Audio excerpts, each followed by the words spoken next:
안녕하세요. 소아청소년과 전문의 하정훈입니다. 최근 의대 정원 문제와 전공의 사직 사태로 응급실 운행이 파행을 맞고 있습니다. 그리고 제가 볼 때는 앞으로 상황이 점점 더 심각해질 것으로 생각됩니다. 쉽게 이야기해서 응급실 사용하기 더 힘들어질 거란 이야기입니다. 앞으로는 응급상이 아닌데 응급실을 이용할 경우 엄청난 비용을 부담하게 될 수도 있게 응급실 이용에 대한 관련 지침들이 바뀌고 있습니다.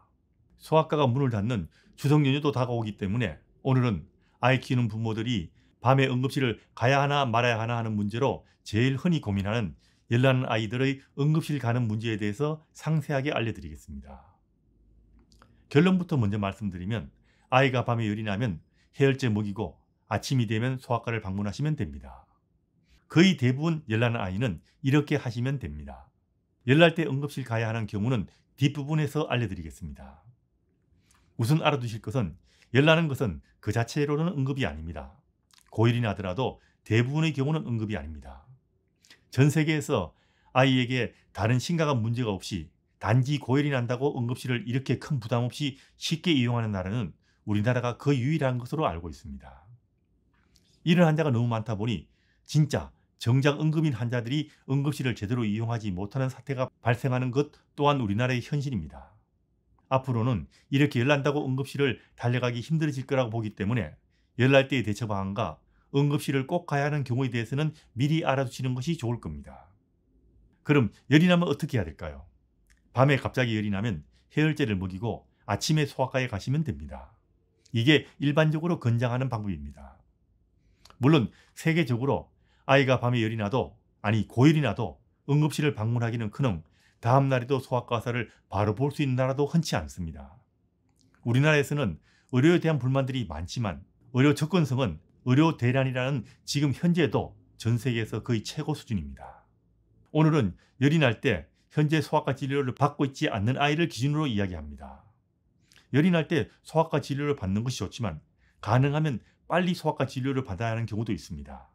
응급실 가는 기준은 아닙니다. 낮에 소아과 바로 가는 기준입니다.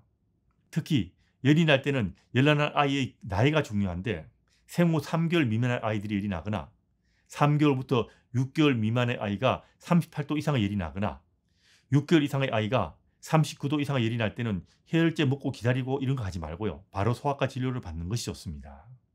열이 나면서 아파 보이거나 아기를 만지거나 움직일 때 더 울거나 목이 아파하거나 귀가 아프다거나 배가 아프다거나 소변 볼 때 아파해도 바로 소아과 진료 받는 것이 좋습니다. 탈수 증상을 보이거나 물을 잘 못 마시거나 소변량이 줄게 되면 이때도 바로 소아과 진료를 받는 것이 좋고요. 열이 나면서 다른 증상이 동반되는 경우도 바로 소아과에 가시면 됩니다. 그리고 열이 떨어졌는데도 아파 보이거나 점점 더 증상이 심해 보이는 경우는 소아과 진료를 받고 약을 먹고 있는 중이라도 다시 소아과 진료를 받는 것이 안전합니다. 그럼 소아과 문 닫은 밤에 열 나는 경우 응급실을 이용하는 경우를 알려드리겠습니다. 이 경우도 가능하다면 응급실 가는 것보다는 소아과 전문의가 밤에 문 여는 소아과가 있으면 그곳을 이용하는 것을 우선으로 생각하시는 것이 좋습니다.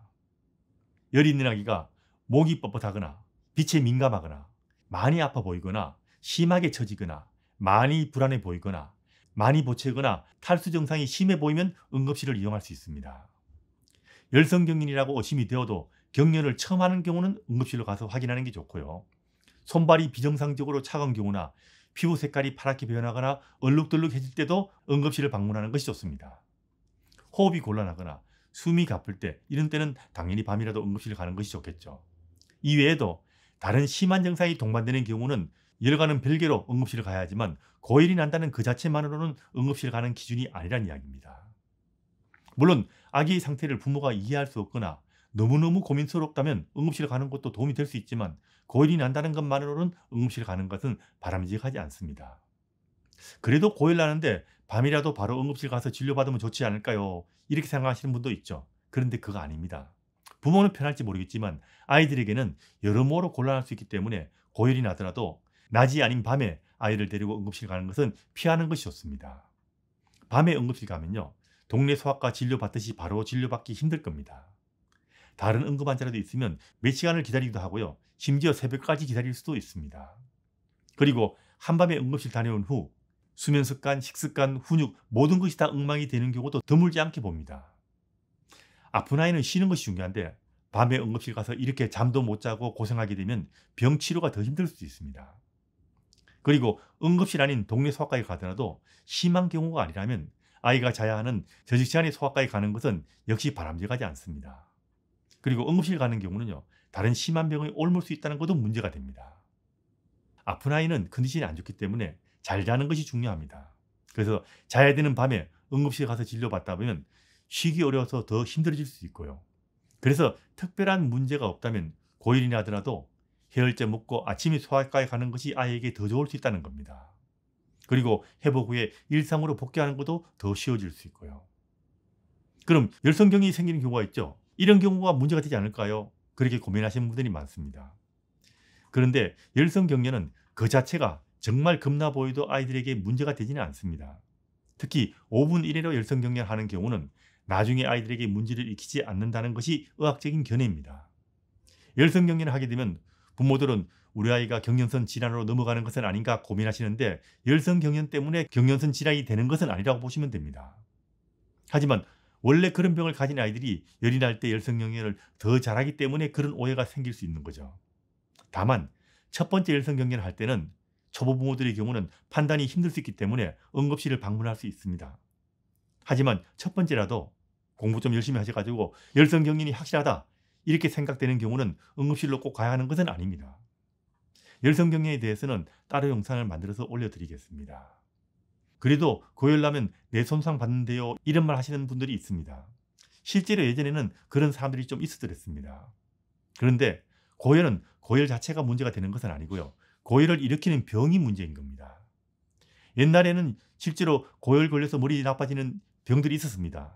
그런 병들이 예전에는 일본뇌염이라든가 게르스내막염 이런 병들이 뇌 자체를 침범해서 뇌염을 일으키기 때문에 열이 난 후에 갑자기 아이가 뇌 손상으로 고생할 수 있습니다.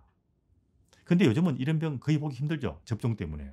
접종해서 이런 병들이 거의 다 사라져서 이제는 아주 특별한 경우가 아니라면 열 때문에 머리 나빠지기는 힘들 겁니다. 그래서 열 때문에 뇌 손상 받을 걱정은 하지 마시라는 이야기입니다. 물론 땡볕에 오래 있어가지고 열사병 걸린다. 그러면 그거는 열 때문에 문제가 될 수 있는데 이때는 우리가 보통 흔히 말하는 질병 때문에 열은 그 정도열이 올라가질 않으니까 그건 걱정하실 필요 없고 열사병 같은 경우는 열 때문에 생길 수 있지만 그거는 좀 다른 이야기고요. 열사병 걸린 사람이 밤에 갑자기 열날이 없으니까 그런 고민할 필요는 없습니다. 오늘은 갑자기 열난다고 무조건 응급실에 달려가는 것은 바람직하지 않다는 이야기를 하는 겁니다. 대개 열나는 병은 응급실 가서 진료받으나 해열제 먹고 아침에 소아과에 가서 진료받으나 별 차이가 없는 경우가 대부분입니다. 열난다고 응급실 가는 것이 부모 마음은 좀 편해질 수 있겠지만 아이들에게는 굉장한 스트레스가 될 수 있다는 점도 꼭 염두에 두시고 밤에 열날 때 현명하게 대처하시기 부탁드립니다. 다음에는 나이별로 열날 때 달라지는 대처 방안과 그리고 해열제를 제대로 사용하는 영상에 대해서도 각각 만들어 올려드리겠습니다. 참고하시기 바랍니다.